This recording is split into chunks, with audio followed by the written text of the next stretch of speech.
Our Courage Award winner is a 1995 graduate of Notre Dame and is a native of Phoenix, Arizona. She made her way to Notre Dame as a swimmer, and it was on that day in January of 1992, her freshman year, where her life changed on the way home from a swim meet. Courage is defined as having strength in the face of grief or pain. Haley Scott Demaria's story is told in her book, What Though the Odds, has redefined what it is to have courage. And it is for her words, actions, and inspiration that we recognize her this evening. Haley Scott and her husband Jamie have two sons, James and Edward, and they live in Annapolis, Maryland, where she continues to inspire others through her stories. Loyal sons and daughters, not all heroes wear capes. Sometimes they wear a swimming cap. This year's Knute Rockne Memorial Society Spirit of Sports Award winner in Courage is Haley Scott Demaria.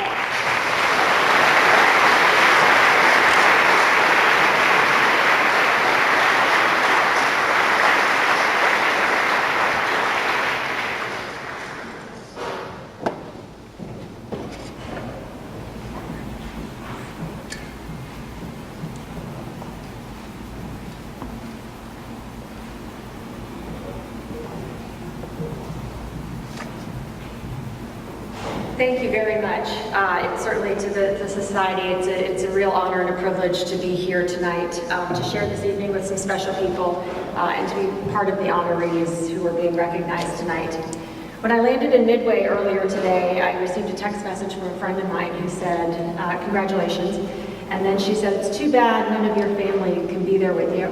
And it's true, my parents are in Arizona, my husband's in London, and my two teenage boys thought they had better things to do than come here and listen to me talk again. So while those family members are not here, I am not without family. My Notre Dame family and some very special people to me are with me, and I'll share some of that as I keep speaking. 27 years ago, I walked onto Notre Dame's campus as a freshman, and my coach, Tim Welch, unfortunately, who couldn't be here tonight, had what he called his mission statement for Notre Dame swimming. And he told us this the first day we got here, and he said it over the almost 30 years that he coached here at Notre Dame, and that is, the purpose of Notre Dame swimming is to pursue athletic excellence with self-discipline and love for one another. What does that mean? Well, athletic excellence, we got pretty quickly. We were all here to be better athletes. We were all here to be part of this program. We had an amazing athletic director at the time, Dick Rosenthal, who's one of my guests, who had daughters who were very capable athletes, and he really believed in women's sports. And what a gift that was for us in the early 90s to be a woman athlete here at Notre Dame. The self-discipline part we learned pretty quickly. We had to figure out how to achieve that athletic excellence on our own with our teammates and our coaches, but on our own for the first time. The love for one another piece in Tim's mission statement was by far the most important part to him. But none of us really fully understood that until January of my freshman year. We swam against Northwestern. We lost that meet. We knew we probably would. They had a much faster team at the time, but we had all swum really well. And about 2 miles from campus on the toll road that most of us have driven, just before we were getting off at the exit, our bus hit a patch of black ice. That was a term that growing up in Arizona I had never heard before. And our bus slipped off the side of the road. Unfortunately, 2 of my teammates who were also freshmen passed away, and I broke my back and was left lying in the snow for over an hour. One of the first people on the scene of our accident was a state trooper by the name of Kevin Cooch, and he too is here with me tonight. We've been friends for the past 26 years. But how amazing that was to have that goodness show up and care for these young girls on the side of the road. When I got to the hospital and was diagnosed with a broken back and was told that I would need to go in for surgery, one of the first people I saw who I recognized was Missy Conboy, who was also here. And she told me that my parents were coming, and who else could she call? And how amazing and comforting for me, this young girl who's 18 years old away from home, to all of a sudden not feel so alone. I had 2 surgeries that night, and when I came out of them, Father Malloy came to visit me, and if you know him, as you all do, he's a very large, holy and physical presence. And I'll never forget him coming to my hospital bed in the recovery room, and he very humbly walked up to me and said, introduced himself and said, Haley, I'm Father Malloy, I'm the president of Notre Dame. And I remember looking up at him and thinking, I know. And he said to me, can I pray with you? And I said what most Catholics would probably say, and that is, but I'm not Catholic. And he said, that doesn't matter. Can we pray? And I'm not sure I knew it at the time, but certainly looking back, at that moment I knew I was going to be okay. It didn't matter that I had never had any family members go to Notre Dame. I'm not a long Notre Dame family. It didn't matter that I'd only been on campus for 5 years, or that I may never walk again or swim again. I was part of this family and they were going to take care of me. After those 2 surgeries and the next 48 hours, I was told that the paralysis would be permanent, but I would never walk again and I would never swim again. And then 3 days later, when my mother was on the phone with Dick Rosenthal, in a moment I'm sure he won't forget, and I certainly won't, my toes started to move. And after that, I spent hours in physical therapy and hours learning to walk again and facing setbacks, as so many of us do in our careers, athletically or otherwise.